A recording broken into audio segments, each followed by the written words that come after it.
പൂവിങ്ങനെ നിൽക്കുന്ന കാണുമ്പോഴത്തേന് ഞെക്കി പൊട്ടിക്കാൻ തോന്നും കേട്ടോ. അത്രയ്ക്കിഷ്ടം. നല്ല വലുപ്പവും ഉണ്ട്, നല്ല കളറും ഉണ്ട്. ഒരു കുലയിൽ തന്നെ 4 ഇതുണ്ടായിരുന്നു. ഒരെണ്ണം വിരിഞ്ഞിട്ടില്ല. മറ്റു 3 പേരും നന്നായിട്ട് വിരിഞ്ഞ് നിൽപ്പുണ്ട്. നമ്മുടെ ഉള്ളിച്ചെടിയൊക്കെ ഉള്ളി വെച്ചിട്ടുണ്ടോ എന്ന് പറഞ്ഞില്ലേ, ഉള്ളിച്ചെടിയൊക്കെ ദേ തണ്ടൊക്കെ ഇത്രയും നീളമൊക്കെ വെച്ചിട്ടുണ്ട്. വിച്ചുടനും ദേവുടനെയൊക്കെ സ്കൂളിൽ വിട്ട് കഴിഞ്ഞാൽ ഒരു 5 മിനിറ്റെങ്കിലും ഞാൻ പതുക്കെ ചെടിയുടെ അടുക്കലൊക്കെ ഒന്ന് വരും കേട്ടോ. ജസ്റ്റ് ഒന്ന് ഒരു നോട്ടമൊക്കെ നോക്കിയിട്ട് കയറിപ്പോകും. നമ്മളുടെ മഞ്ഞ റോസയായിരുന്നു, എല്ലാം ഉണങ്ങിയതായിരുന്നു കേട്ടോ. നമ്മൾ ഈ തേയില വെള്ളം ഒക്കെ ഒഴിക്കാൻ തുടങ്ങിയത് കൊണ്ടാണെന്ന് തോന്നുന്നു പെട്ടെന്ന് തന്നെ തളിർക്കുകയും ചെയ്തു, ഒരു മുട്ട ആകുകയും ചെയ്തു. മഞ്ഞയാണെന്നാണ് എനിക്ക് തോന്നുന്നത്. അതുപോലെ തന്നെ വാണ്ടറിങ് ജൂവേലും നമ്മൾ ആ ചിരട്ടയിൽ വെച്ചതിന് ശേഷം കുഞ്ഞി ഇലകളൊക്കെ, പുതിയ ഇലകളൊക്കെ വന്നിട്ടുണ്ട്. പിന്നെ അതുപോലെ തന്നെ ഭയങ്കര സന്തോഷമുള്ളൊരു കാര്യം, നമ്മൾ വെച്ചല്ലാണ്ട് തന്നെ കിളിർത്താന്ന് പറഞ്ഞില്ലേ ഈ മെലസ്റ്റോമ, അതിൽ മുട്ടിട്ട് തുടങ്ങി കേട്ടോ. ഇതിൽ നിന്ന് 2-3 കമ്പ് ഞാൻ വേറെ ഒരു ഇതിൽ വെച്ചിട്ടുണ്ട്, അത് പിടിച്ചിട്ടുണ്ട് കേട്ടോ. അപ്പോൾ ഇതിൽ കംപ്ലീറ്റ് നമ്മൾ മുറിച്ചില്ലായിരുന്നു. ഇതിലപ്പോഴത്തേ മുട്ടുകളൊക്കെ വന്നിട്ടുണ്ട്. ആ ഒരു വയലറ്റ് കളറാണെന്നാണ് തോന്നുന്ന മുട്ടിൻ്റെ ആ ഒരു ഇത് കണ്ടിട്ടേ. നട്ടുച്ചയ്ക്ക് ശരിക്കും മുറ്റത്ത് ഇറങ്ങരുതെന്നല്ലേ. ഞാൻ പക്ഷേ എൻ്റെ അടുക്കളയിലെ ജോലിയൊക്കെ കഴിഞ്ഞതിന് ശേഷം പതുക്കെ മുറ്റത്തോട്ട് ഇറങ്ങും. അപ്പോഴത്തേനൊരു ഉച്ചയാകാറായിട്ടുണ്ടായിരിക്കും കേട്ടോ. അപ്പോൾ എന്തെങ്കിലുമൊക്കെ പണികൾ നമ്മൾ നോക്കുമ്പോൾ കാണുകയും ചെയ്യും.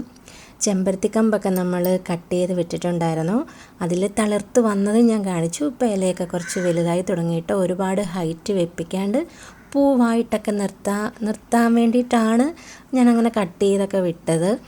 ഈ ഒരു ഏരിയ ആണ്. കുറേ ഇതിന് മുമ്പുള്ള പല വീഡിയോസിലും ഞാൻ പറഞ്ഞിട്ടുണ്ട്, ഈ ഒരു ഏരിയ ഒന്ന് വൃത്തിയാക്കി എടുക്കണം. വൃത്തിയാക്കിയിട്ടും കാര്യമൊന്നുമില്ല, കാര്യമില്ല എന്നല്ല, വൃത്തിയാക്കിയാലും വീണ്ടും വീണ്ടും നമ്മളിത് ക്ലീൻ ചെയ്യേണ്ടി വരും. കാരണം എന്താണെന്ന് വെച്ചാൽ മഴയൊക്കെ ഉള്ളതുകൊണ്ട് തന്നെ പുല്ലൊക്കെ പെട്ടെന്ന് തന്നെ കിളിർക്കുന്നുണ്ട്. അല്ലെങ്കിലും അങ്ങനെയല്ലേ, നമ്മൾ നന്നായിട്ട് നോക്കുന്ന സാധനങ്ങൾ വളർന്നു വരാൻ കുറച്ച് പാടുണ്ടാവുകയും ചെയ്യും. എന്നാൽ ഇതുപോലുള്ള കളകളൊക്കെ ആണെങ്കിൽ വളരെ പെട്ടെന്ന് തന്നെ നന്നായിട്ട് ആർത്ത് വളരുകയും ചെയ്യും. അപ്പോൾ ആ ഒരു ഏരിയ ഒന്ന് നമുക്ക് നീറ്റാക്കി എടുക്കണം. നമ്മുടെ കുഞ്ഞി പൂന്തോട്ടത്തിലേക്ക് ഇറങ്ങുമ്പോഴത്തേനേ എപ്പോഴും വിചാരിക്കുന്ന ഇതാണ്, ആ ഒരു ഭാഗം വൃത്തിയാക്കണം. 1-2 ആഴ്ചയായി വൃത്തിയാക്കണം എന്നിങ്ങനെ വിചാരിച്ചിരിക്കുന്നത്. അതിന് വേണ്ടിയിട്ടുള്ള കുറേ സ്റ്റെപ്പുകളൊക്കെ നമ്മൾ ഇതിന് മുമ്പ് ചെയ്തു വെച്ചിട്ടുണ്ട്. ആദ്യം തന്നെ അവിടെ ഇരിക്കുന്ന ചട്ടികളിലൊക്കെ നമ്മൾ കുറേ ചെടികളൊക്കെ പുതിയത് വെച്ച് പിടിപ്പിച്ചിട്ടുണ്ട്. അങ്ങനെ ചട്ടികളിലെല്ലാം ആദ്യം തന്നെ സെറ്റാക്കി വെക്കുവാണെങ്കിൽ പിന്നെ ഇവിടെ ക്ലീൻ ചെയ്തിട്ട് ആ ചട്ടി എടുത്ത് വെച്ചാൽ മതിയല്ലോ. അതായിരുന്നു പ്ലാൻ. അതിപ്പോൾ ഇതിനു മുമ്പുള്ള പല വീഡിയോസിലും ഞാൻ കാണിച്ചിട്ടുണ്ട്, ഓരോ ചട്ടികളിലും ചെടിയൊക്കെ ആക്കുന്നത്. പിന്നെ ഒന്ന് മാറ്റി ഒക്കെ ചട്ടിയൊക്കെ ഒന്ന് വെക്കണമെന്നുണ്ട് കേട്ടോ. ഇവിടെയുള്ള ചില ചെടികളൊക്കെ ഇവിടെ നിന്ന് മാറ്റി, പിന്നെ കുറച്ച് ചെടികൾ എക്സ്ട്രാ അങ്ങോട്ട് വെക്കണം. അങ്ങനെയുണ്ട്. ഈ റെഡ് പ്ലാന്റ് ഒന്ന് കട്ട് ചെയ്യേണ്ട സമയമായി. അപ്പോൾ ആ റെഡ് പ്ലാന്റ് ഞാനിങ്ങനെ 2 സൈഡിൽ കൊടുത്തിട്ടുണ്ട്. പിന്നെ അതുപോലെ ബിഗോണിയ പ്ലാന്റ് ഇങ്ങോട്ട് എടുത്ത് വെച്ചു. പിന്നെ ഇവിടെ ഇരുന്നൊരു റോസയിൽ പൂവായിട്ടില്ലായിരുന്നു, അപ്പോൾ അത് മാറ്റിയിട്ട് നമ്മുടെ മഞ്ഞ റോസ, മുട്ടൊക്കെ ഇട്ട മഞ്ഞ റോസ ഇങ്ങോട്ട് എടുത്ത് വെച്ചു. പിന്നെ വാണ്ടറിങ് ജൂ, ചെത്തി ഒക്കെ നമ്മൾ ഇവിടെ വെച്ച് നമ്മൾ ഈ ഇടയ്ക്ക് ചട്ടിയിലാക്കിയതല്ല, അതെല്ലാം സെറ്റ് ചെയ്തു.